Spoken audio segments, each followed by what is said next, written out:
പാകിസ്ഥാനെ കാത്തിരിക്കുന്നത് സർവനാശമെന്ന് അഫ്ഗാനിസ്ഥാന്റെ വമ്പൻ മുന്നറിയിപ്പ്. കഴിഞ്ഞ ദിവസം അഫ്ഗാനിസ്ഥാന്റെ നങ്കർഹാം പക്തിക മേഖലകളിൽ പാകിസ്ഥാൻ നടത്തിയ എയർ സ്ട്രൈക്കിനെ തുടർന്നാണ് അഫ്ഗാനിസ്ഥാൻ രൂക്ഷമായ ഭാഷയിൽ പ്രതികരിച്ചിരിക്കുന്നത്. നിരപരാധികളായ നൂറുകണക്കിന് ആളുകളെ ബോംബിട്ട് കൊലപ്പെടുത്തിയ പാകിസ്ഥാന്റെ നടപടി അതിർത്തി കടന്നുള്ള ഭീകരവാദമാണെന്ന് അഫ്ഗാനിസ്ഥാൻ വ്യക്തമാക്കി. അഫ്ഗാനിസ്ഥാൻ ആഭ്യന്തരമന്ത്രി സിറാജുദ്ദീൻ ഹഖാനിയാണ് ഏറ്റവും നിർണായകമായ ഒരു പ്രതികരണം നടത്തിയിരിക്കുന്നത്. റംസാൻ പോലെ ഒരു പുണ്യമാസത്തിൽ സാധാരണക്കാരായ സ്ത്രീകളെയും കുട്ടികളെയും കൊന്നൊടുക്കിയ പാകിസ്ഥാന്റെ നടപടി തീർത്തും തെറ്റാണെന്ന് ഇന്ത്യ പ്രതികരിച്ചു. ഒരു രാജ്യത്തിന്റെ അതിർത്തിക്ക് നൽകേണ്ട മാന്യതയുണ്ട്, ആദരവുണ്ട്. പാകിസ്ഥാൻ എന്ന രാജ്യം ചെയ്തിരിക്കുന്നത് കൊടും ക്രൂരതയാണ്. അഫ്ഗാനിസ്ഥാന്റെ അതിർത്തി കടന്നുകൊണ്ട് യാതൊരു പ്രകോപനവുമില്ലാതെ അഫ്ഗാനിസ്ഥാനിലെ ജനവാസ കേന്ദ്രങ്ങളിലേക്കാണ് പാകിസ്ഥാൻ ആക്രമണം നടത്തിയതെന്നും ഇത് കേവലം ഒരു സംഘർഷമല്ല, തെക്കേ ഏഷ്യയിൽ സംഭവിച്ചുകൊണ്ടിരിക്കുന്ന വലിയ ഒരു സംഘർഷത്തിന്റെ തുടക്കമാണെന്നും ഇന്ത്യ വ്യക്തമാക്കി. സസൂക്ഷ്മം സ്ഥിതിഗതികളെ വിലയിരുത്തുകയാണ് ന്യൂഡൽഹി. എന്തായാലും അഫ്ഗാനിസ്ഥാൻ ഒരു തിരിച്ചടിക്കൊരുങ്ങുകയാണ് എന്ന വാർത്തകളാണ് ഇപ്പോൾ പുറത്തു വന്നിരിക്കുന്നത്. അഫ്ഗാനിസ്ഥാൻ ആഭ്യന്തരമന്ത്രിയുടെ പ്രതികരണം തന്നെ അതിരൂക്ഷമായിരുന്നു. പാകിസ്ഥാൻ കരുതിയിരിക്കുക, ഈ ആക്രമണത്തിന് ഞങ്ങൾ പ്രത്യാക്രമണം നടത്തും, പാകിസ്ഥാന്റെ പൊടി പോലും ഞങ്ങൾ അവശേഷിപ്പിക്കില്ല. നമുക്കറിയാം, കഴിഞ്ഞ എത്രയോ കാലങ്ങളായി പാകിസ്ഥാൻ അഫ്ഗാനിസ്ഥാൻ അതിർത്തിയിൽ ചെറിയ ചെറിയ സംഘർഷങ്ങൾ ഉടലെടുക്കുന്നുണ്ട്. ആ സംഘർഷങ്ങൾ അതിർത്തി കടന്നുള്ള ആക്രമണമായി പലപ്പോഴും സംഭവിക്കുന്നുമുണ്ട്. എന്നാൽ പ്രകോപനമില്ലാതെ അഫ്ഗാനിസ്ഥാനിലെ ജനവാസ കേന്ദ്രങ്ങളിലേക്ക് ആക്രമണം നടത്തുന്നത് പാകിസ്ഥാനാണ്. പാകിസ്ഥാന് തിരിച്ചടി നൽകുന്ന തെഹ്രീക്ക് താലിബാനും തെഹ്രീക്ക് പാകിസ്ഥാനും അടക്കമുള്ള സംഘടനകൾ പാകിസ്ഥാന്റെ സൈന്യത്തെയാണ് ലക്ഷ്യമിടുന്നതെങ്കിൽ പാകിസ്ഥാൻ ലക്ഷ്യമിടുന്നത് അഫ്ഗാനിസ്ഥാനിലെ സാധാരണക്കാർ തിങ്ങിപ്പാർക്കുന്ന മേഖലകളാണ്. ഇതാണ് ഇരു രാജ്യങ്ങളും അല്ലെങ്കിൽ ഇരു സൈന്യങ്ങളും തമ്മിലുള്ള വ്യത്യാസം. പാകിസ്ഥാൻ എപ്പോഴും അഫ്ഗാനിസ്ഥാനിലെ ജനവാസ കേന്ദ്രങ്ങൾ, അത് കാബൂളായാലും പക്തിക ആയാലും നങ്കർഹാം ആയാലും നിരവധി ജനവാസ കേന്ദ്രങ്ങൾ, സ്ത്രീകളും കുട്ടികളും ഒക്കെ ഉള്ള മേഖലകൾ കേന്ദ്രീകരിച്ചാണ് ബോംബ് വർഷിക്കുന്നത്. അതിലൂടെ സാധാരണക്കാരായ നൂറുകണക്കിന് ആളുകളാണ് കൊല്ലപ്പെടുന്നത്. കഴിഞ്ഞ ദിവസം രാവിലെയും ഞായറാഴ്ച രാവിലെയും പാകിസ്ഥാൻ നടത്തിയൊരു മിന്നൽ ആക്രമണം, ആ മിന്നൽ ആക്രമണത്തിൽ പാകിസ്ഥാൻ സേന ലക്ഷ്യമിട്ടത് താലിബാന്റെയോ അല്ലെങ്കിൽ തെഹ്രീക്ക് താലിബാന്റെയോ ക്യാമ്പുകളെയോ കേന്ദ്രങ്ങളെയോ ഒന്നുമല്ല, അവിടുത്തെ സാധാരണക്കാരെയാണ്. അതാണ് ഇപ്പോൾ അഫ്ഗാനിസ്ഥാനെ കൂടുതൽ പ്രകോപിപ്പിച്ചിരിക്കുന്നത്, ഇന്ത്യയെയും ഈ വിഷയം ഗൗരവമായി എടുക്കാൻ പ്രേരിപ്പിച്ചിരിക്കുന്നത്. കഴിഞ്ഞ കുറച്ച് നാളുകളായി പുതിയ അഫ്ഗാനിസ്ഥാൻ ഭരണകൂടവും ഇന്ത്യയും തമ്മിൽ വളരെ നല്ല ബന്ധമാണ്. ഇരു രാജ്യങ്ങളും തമ്മിൽ വ്യാപാര ബന്ധങ്ങൾ, ഉഭയകക്ഷി ബന്ധങ്ങൾ ഒക്കെ തന്നെ ചടുലമായി നടക്കുന്നുണ്ട്. അതുകൊണ്ട് തന്നെ അഫ്ഗാനിസ്ഥാനെ പല രീതികളിൽ സഹായിക്കുക എന്നുള്ളത് ഇന്ത്യയുടെ ഉത്തരവാദിത്തമാണ്. പാകിസ്ഥാൻ ആരോപിക്കുന്നത് പോലെ ഇന്ത്യ അഫ്ഗാനിസ്ഥാന് ആയുധങ്ങൾ നൽകി സഹായിക്കുന്നുണ്ടോ ഇല്ലയോ എന്ന കാര്യത്തിൽ ഇപ്പോഴും ഒരു വ്യക്തതയില്ല.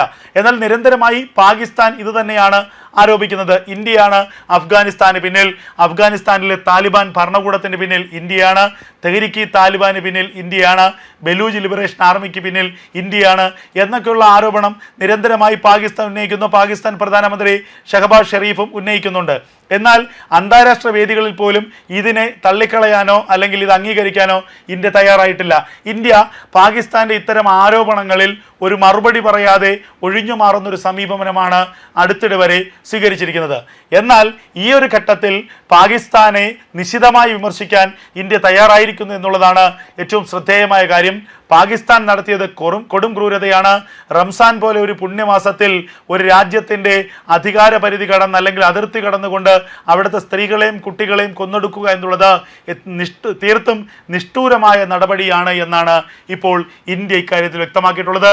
ഇന്ത്യയുടെ വിദേശകാര്യ മന്ത്രാലയം ഇന്ത്യയുടെ നിലപാട് വ്യക്തമാക്കിയിരിക്കുന്നു എന്നുള്ളതാണ് ഏറ്റവും ശ്രദ്ധേയമായ കാര്യം. അതേസമയം തന്നെ പാകിസ്ഥാനിലെ വിവിധ കേന്ദ്രങ്ങളിലേക്ക് അധികം വൈകാതെ അഫ്ഗാനിസ്ഥാന്റെ ആക്രമണം ഉണ്ടാകുമെന്നുള്ളത് ഏറെക്കുറെ ഉറപ്പായിരിക്കും. നമുക്കറിയാം, ആഴ്ചകൾക്ക് മുൻപാണ് പാകിസ്ഥാനിലുടനീളം 8 കേന്ദ്രങ്ങളിൽ അതിശക്തമായ ബോംബ് സ്ഫോടനവും ചാവേർ ആക്രമണവും ഉണ്ടായത്. അതിന് പിന്നിൽ അഫ്ഗാനിസ്ഥാനിലെ തെഹ്രിക്ക് താലിബാൻ ആയിരുന്നു. തെഹ്രിക്ക് താലിബാന്റെ വനിതാ ചാവേറുകളാണ് പാകിസ്ഥാന്റെ രഹസ്യാന്വേഷണ ഭാഗമായ ISIയുടെ അടക്കം ഹെഡ്ക്വാർട്ടേഴ്സുകൾ ബോംബിട്ട് തകർക്കുന്നതിൽ അല്ലെങ്കിൽ ബോംബ് വെച്ച് തകർക്കുന്നതിൽ മുൻകൈയെടുത്തത്. തെഹ്രിക്ക് താലിബാന്റെ വനിതാ ചാവേറുകളാണ് പാകിസ്ഥാനിലുടനീളം നടത്തിയ സ്ഫോടനങ്ങളിൽ പങ്കെടുത്തത്. അത് അക്ഷരാർത്ഥത്തിൽ പാകിസ്ഥാനെ ഞെട്ടിപ്പിച്ചൊരു സംഭവമായിരുന്നു. കാരണം വളരെ ശക്തമായ ഒരു സൈന്യമെന്ന് അഹങ്കരിച്ചിരുന്ന ഒരു രാജ്യമാണ് പാകിസ്ഥാൻ. ഇന്ത്യയെ പോലും വെല്ലുവിളിക്കുന്നു. സൗദി അറേബ്യയുമായി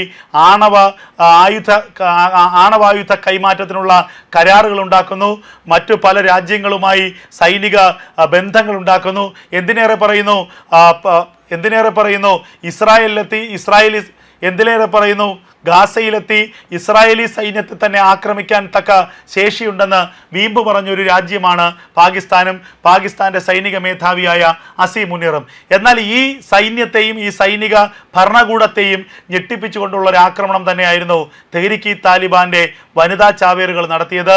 ആ ആക്രമണത്തിൽ ഞെട്ടിത്തരിച്ച പാകിസ്ഥാനാണ് ഇപ്പോൾ രാത്രിയുടെ മറവിൽ, ഇരുട്ടിന്റെ മറവിൽ സാധാരണക്കാർക്ക് നേരെ ബോംബ് വർഷം നടത്തി, എയർ സ്ട്രൈക്ക് നടത്തി നൂറുകണക്കിന് ആളുകളെ കൊലപ്പെടുത്തിയിരിക്കുന്നത്.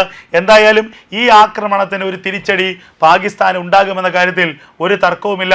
അതിൻ്റെ മുന്നറിയിപ്പാണ് ഇപ്പോൾ സിറാജുദ്ദീൻ ഹക്കാനി നൽകിയിരിക്കുന്നത്. ഞങ്ങൾ പ്രത്യാക്രമണത്തിന് തയ്യാറെടുക്കുകയാണ്.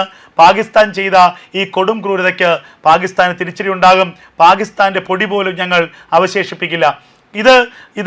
ഇത് ഹക്കാനി പറയുമ്പോൾ പാകിസ്ഥാൻ ഭയക്കേണ്ട കാര്യം തന്നെയാണ്. കാരണം കഴിഞ്ഞ കാലങ്ങളിൽ പാകിസ്ഥാൻ സേനാവ്യൂഹത്തിന് നേരെ, പാകിസ്ഥാന്റെ സൈനിക ക്യാമ്പുകൾക്ക് നേരെ, പാകിസ്ഥാന്റെ സൈനിക പരിശീലന ക്യാമ്പുകൾക്ക് നേരെ ഒക്കെ തെഹ്രിക്ക് താലിബാനും ചേർന്ന് നടത്തിയ സംയുക്ത ആക്രമണങ്ങൾ, ഖൈബർ പഷ്തൂൺഖ മേഖലകളിലെ അതിർത്തി പ്രദേശങ്ങളിൽ നിന്ന് പാകിസ്ഥാന്റെ സൈന്യം കിലോമീറ്ററുകളോളം ഭയന്നോടിയ കഥയും നമുക്കറിയാം. പാകിസ്ഥാന്റെ സൈന്യം സ്വന്തം യൂണിഫോം ഉപേക്ഷിച്ചുകൊണ്ട് വിവസ്ത്രരായി ഓടിയ കഥയൊക്കെ നമുക്കറിയാം. അത്തരമൊരു സാഹചര്യത്തിലേക്ക് വീണ്ടും ആ മേഖല എത്തിച്ചേരുന്നു എന്നുള്ളതാണ് ഏറ്റവും പ്രധാനപ്പെട്ട ഒരു കാര്യം. ഒരു ഭാഗത്ത് തെഹ്രിക്ക് താലിബാന്റെയും ആക്രമണം, മറുഭാഗത്ത് ബലൂജ് ലിബറേഷൻ ആർമി എന്ന ബീല്ലയുടെ ആക്രമണം. ഇതൊക്കെ പാകിസ്ഥാനെ നെടുകയും കുറുകയും പിളർത്താനുള്ള സാഹചര്യത്തിലേക്ക് എത്തിച്ചിരിക്കുന്നു എന്നുള്ളതാണ് ഏറ്റവും ശ്രദ്ധേയമായ കാര്യം. പാകിസ്ഥാൻ സൈന്യത്തിന് വലിയൊരു തിരിച്ചടി ഉണ്ടാവാൻ പോകുന്നു. പാകിസ്ഥാന്റെ സൈന്യത്തിൻ്റെ കൊടും ക്രൂരതയ്ക്ക്, റംസാൻ മാസത്തിൽ നടത്തിയ കൊടും ക്രൂരതയ്ക്ക് തിരിച്ചടി ഉണ്ടാകുമെന്ന് അഫ്ഗാനിസ്ഥാൻ ഭരണകൂടം തന്നെ വ്യക്തമാക്കിയിരിക്കുന്നു. തെഹ്രിക്ക് താലിബാന്റെയും തിരിച്ചടി അധികം വൈകാതെ ഉണ്ടാകും. വളരെ ഗൗരവമായി കാര്യങ്ങൾ വീക്ഷിക്കുകയാണ് ഇന്ത്യ. ഏതെങ്കിലും ഒരു ഘട്ടത്തിൽ ഇടപെടേണ്ടി വന്നാൽ ഇന്ത്യ പാകിസ്ഥാൻ വിഷയത്തിൽ ഇടപെടും. ഇന്ത്യയുടെ പിന്തുണ അഫ്ഗാനിസ്ഥാൻ ആകുമെന്ന കാര്യത്തിൽ യാതൊരു തർക്കവുമില്ല.